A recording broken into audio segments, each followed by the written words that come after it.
Hi, everyone. Since so many people reached out to me and told me they wouldn't be able to meet today, I thought I would record instead. So I'm going to go through Socrates, Plato, and Aristotle. You are currently working on these three great philosophers, and they do go in order. Socrates taught Plato, Plato taught Aristotle, and Aristotle eventually teaches Alexander the Great, who is from Macedonia.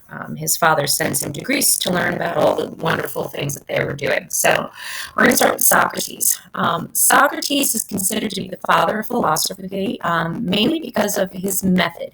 His big thing was teaching people by asking questions. The best way to learn is by asking people questions. You can find out if they really understand something or if they don't, or you can learn from them based on the questions that you ask. This entire method is eventually called the Socratic method. And lots of teachers do this. They'll put you in circles and ask you questions and have you ask each other questions based upon it.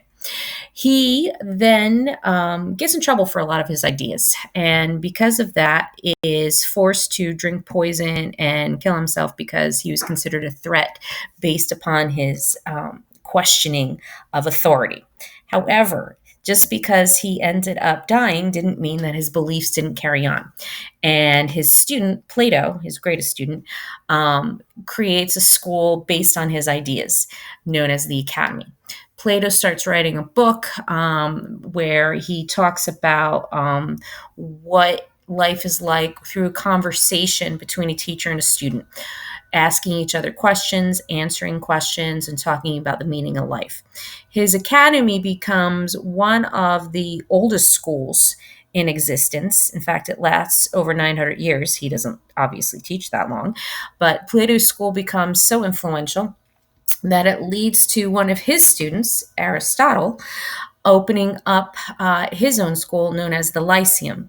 Aristotle will also go on to teach the basic beliefs of science, art, law, poetry, government. He believed that you could learn anything about anything through questioning approaches as well.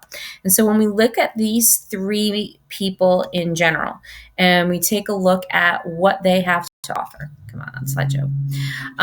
The three of them are considered to be the backbone of ancient Greek beliefs. Socrates was really the first one to kind of get the ball rolling here and questioning theories. Plato is the one who starts to question how you question things. In other words, like, are we doing the right approach in order to ask questions? And through his student Aristotle, who eventually, again, teaches Alexander the Great, we see Greece kind of live on to its glory. And it's because of these three men that Greece kind of carries on to have the legacy that they have, where democracy becomes important. That questioning authority for the good of mankind becomes important. And you'll see eventually that that leads Alexander the Great, who studied under Aristotle at the Lyceum, to believe that these Greek ideas are so important. Even when he conquers them, he spreads all of their beliefs throughout all of his ruling area, which you'll notice goes into Mesopotamia, makes its way all the way to the border of India, makes its way to Egypt, and Alexander's empire actually takes over most of what was considered to be the River Valley civilizations. He just doesn't get as far as China.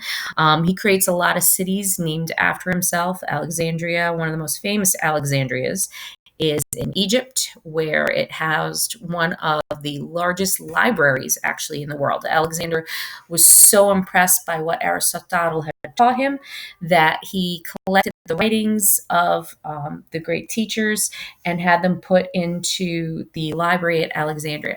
And this starts what's known as the Hellenistic Age, or the Greek-like age, meaning it's a blending of ideas of Greece, Mesopotamia, rest of the Middle East, in Egypt. And this is considered to be the golden age of Greece. So, as we go into this a little bit further, we'll talk about what the golden age of Greece is, and we'll also take a look in more detail about the accomplishments under Alexander's empire.